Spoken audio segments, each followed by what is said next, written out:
Ganito guys, paano mag-create ng host. So first, punta kayo sa mine, bottom right, pinakababa, bottom right, click yung mine. Tapos, click nyo tong copy trade, itong nasa gitna. Okay? Pag nakita mo na yung copy trade, click mo yung create strategy. Then, yan, piliin mo yung MT5 na create mo na USC para yun yung yun yung gamitin mo as a host. So, kung mag-trade ka na sa host, dapat i-login mo yung MT5 na naka-assign. Okay? Tapos, strategy name. Kung suggest ko dito, wag nyo munang kumbaga, pagandahin masyado.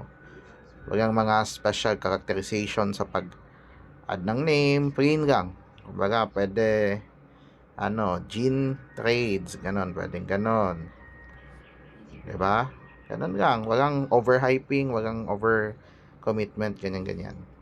So, strategy description, dito din, maraming mga disapprove dito kasi hinahype nila yung mga potential investors or copiers. So, describe nyo yung strategy no? Ano yung ginagamit nyo sa community namin. DCA Grid, usually yung ginagamit natin for XAUSD gold trading. So, ganun lang. Tapos, okay na. Tapos, pagdating dito, set strategy fee. Ito na yung commission mo pag may mag-copy sa'yo. So, settlement period, i-click mo yan.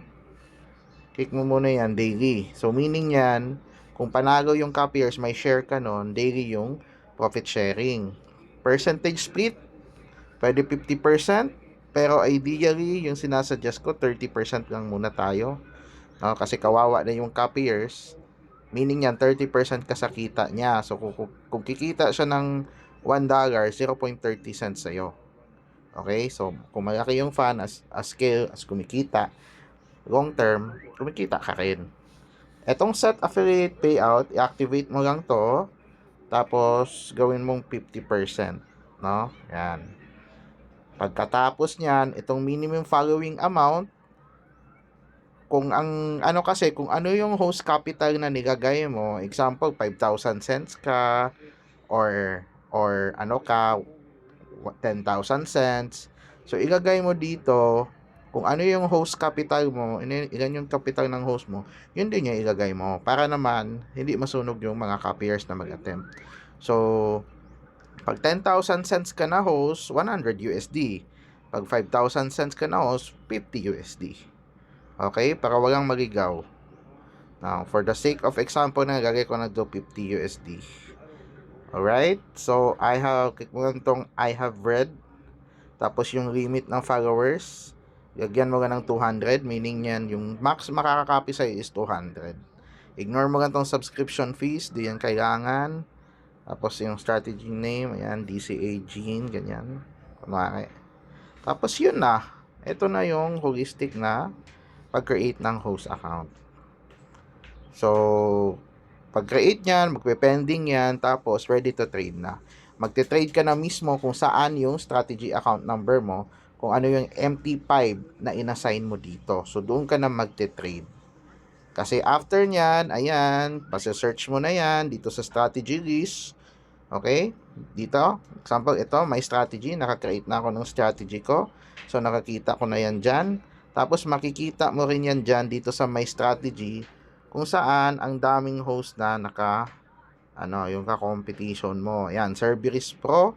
Yan, nakikita 5% yung gains, nakikita lahat. So, pag mag-trade ka sa host, meron kang ganito, meron kang recorded talaga na stats behavior mo dito sa overview. Sample niyan, ayan, 94% win rate, drawdown. So, pati yung frequency mo, ilang trades per day. So, yun yung maganda dito. Transparent at pwede kang kopyahan. Para mo na rin tong FX book kung kumikita ka ba talaga as a trader. And yung mga newbies na nagpapaturo ng trading, dito ko rin ma-monitor, no? Kung sinusunod mo ba talaga yung rules or nag-o-overtrade ka. So, ito yung parang FX book natin. Hindi natin kaya yung formal na FX book. Ito talaga. Kasi pwede kang kopyahan anytime. 'Di ba? Pwede i-test yung skills mo. Sa ako mismo, baka kakopy ako sa'yo. So, ganun. Maraming mangyayari pag ikaw yung host and maraming pumipera dito. Okay? So, I hope maliwanag and nag-guide ka ng maigi. Thank you and please subscribe sa mga videos para naman maka-live tayo sa YouTube ng trading. Thank you, thank you.